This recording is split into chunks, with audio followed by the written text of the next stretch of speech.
everyone, and welcome back to Grayson's Bookmark. Ooh, haven't said that in a long time. This is gonna be short and sweet. It's gonna be a little goals video about 2024, the new year, new start, fresh slate. I get so energized by this time of year, and I have come up with some very cool, exciting goals for me in terms of writing, in terms of projects, in terms of like me personally. So let's get right into it. Also, if you don't know who I am, hello, I'm Grayson. My hair is only partially dry because I just got out of the shower, and I make videos and live streaming about writing. Hello, happy to have you here. Currently working on two projects, a YA fantasy called Project Fae, and a YA question mark experimental contemporary fiction piece called Project Popstar. But more on that later because they're not relevant to this video. Okay, first let's start off with writing. Oh my god, I love holding this mic. Like little hands on a long mic. I think it's funny. Anyway, with that, let's talk about writing goals. And specifically, like, the concept of being a writer, like the feeling, the vibe of it.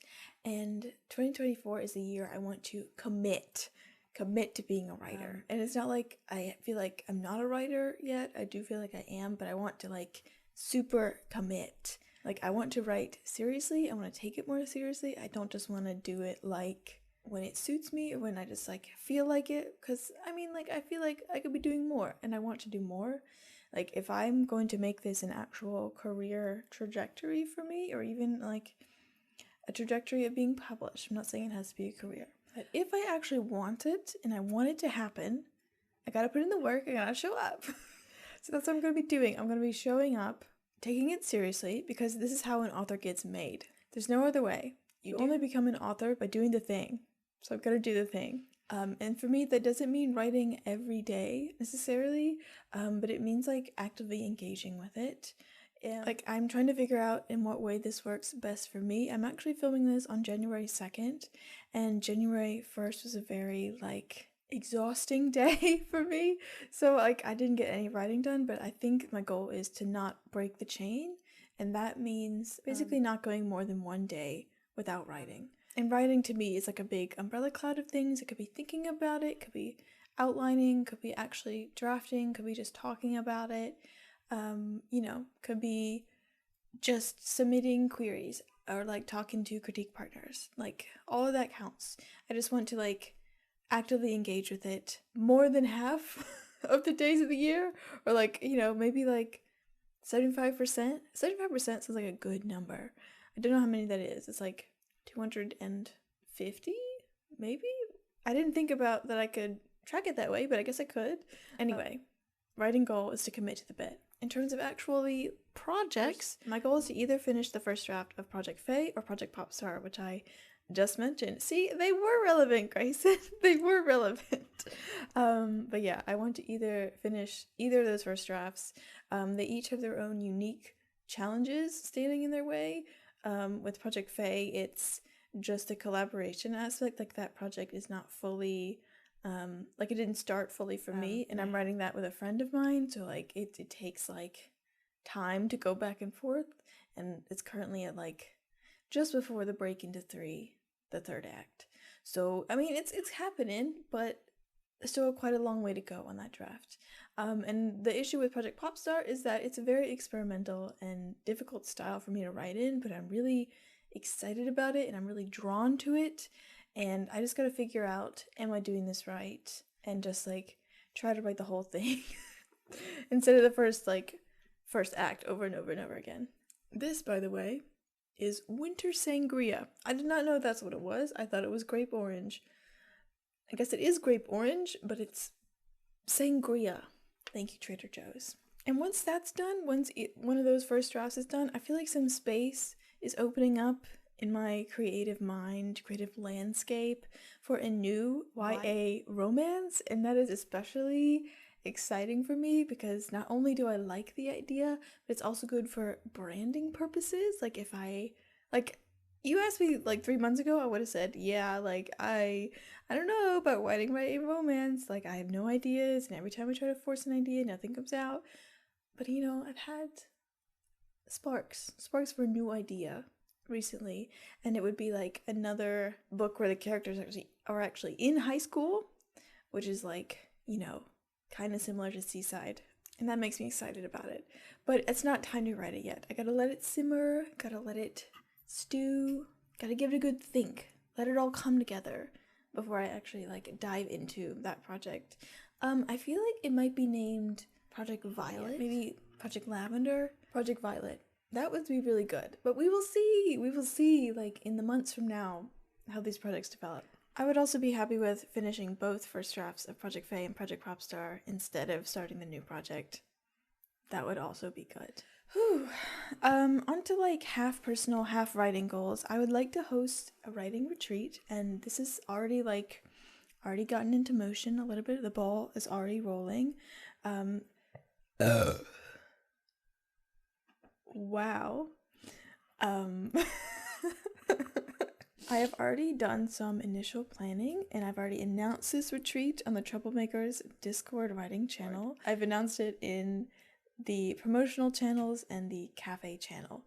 And it's called S'mores and Shores. Here is the mood board. I hope I can fit it over here on the screen. Or maybe it's just right in front of my face right now. But the vibe is like relaxing, cozy, community, s'mores, obviously. And yeah, I just want to have like a fun, relaxing time with my writer friends. If you have access to the Troublemakers Discord, you are welcome to participate, and I invite you to fill out the Google form/survey about attending, about logistics. There's a lot of extra information on that form as well. And yeah, please come join me. It will be March 9th through the 16th. And if you don't have access to the Troublemakers Discord, just write me a comment and I will reply back to you with it. And thank you, Lisa, for encouraging me to actually do the thing and commit to the bit. Yeah, I would also like to get back into hosting live streams. I didn't really do any for December, but like I'm planning on getting right back to it in January. I'm still figuring out which days of the week are working best for me, because my semester, like I'm in my last semester of grad school, and my semester class schedule is changing. So I can't do it on Tuesday evenings, I think. There's just one class from like 5:30 to 8 p.m, so I probably can't do it on Tuesday nights. So I'm feeling like it might be shifting to Wednesday, Saturday, but I'll keep you posted. I'm gonna have one tonight at 7 p.m, Tuesday, January 2nd. I don't know if this video will be out before then, but I will try. And so yeah, I'll talk with the people on the live streams about changing times. My next one will be like Friday at 2 p.m, like normal, the last normal for now. On the personal side, I would like to be less consumerist, like stop spending my money on things I don't really need, on things I already have, but this one's a little bit different. Hi Lark, have you come to join the party? You wanna sit? Yes. I'd like to be less consumerist. I like to stop spending money, particularly on makeup I don't use and don't need. I like to stop spending money so much at the thrift store. I do love the thrift. I do love to thrift. This shirt came from a thrift store. It actually came from a vintage store, and therefore it was too much money. Yeah, so I'd like to stop spending money on things like that. Not. I know I won't be able to do it totally, but just be more mindful about things, because I don't need that many things. I am just one person. And finally, I want to go back to Germany over the summer. This one is kind of up in the air because it all depends on like many factors, really. It depends on like how much money I can save, how comfortable I feel going, how much time I have in between like graduating and starting a job, and also like convincing my boss to let me go. These 4 things. If I can't go back over the summer, I will take literally any other time. I just want to go back. I really love Germany. I want to visit a whole bunch of cities to figure out. Hi Lark. I want to visit a whole bunch of cities to figure out where I would actually seriously want to live. This is probably really close to the mic right now. I want to figure out actually where I could potentially live, because I would like to move there medium to long-term sense. So like 3 to 5 years from now, that is when I would like to go to Germany. And yeah, that is all. That is all from me. That is all of my 2024 New Year's goals. If you have goals, I'd love to know them in the comments down below. Hey. Lark is also very interested in what you've got going on for 2024. Sending you off with success and good vibes all around. Thank you guys so much for watching this video, and I'll see you in the next one. Bye. Lark, I can't end the video if you're in my lap. I can't.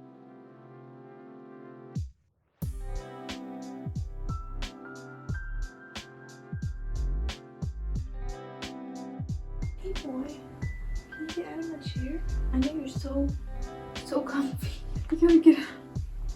You gotta get out. Was this good? This is a good shot? Is it good?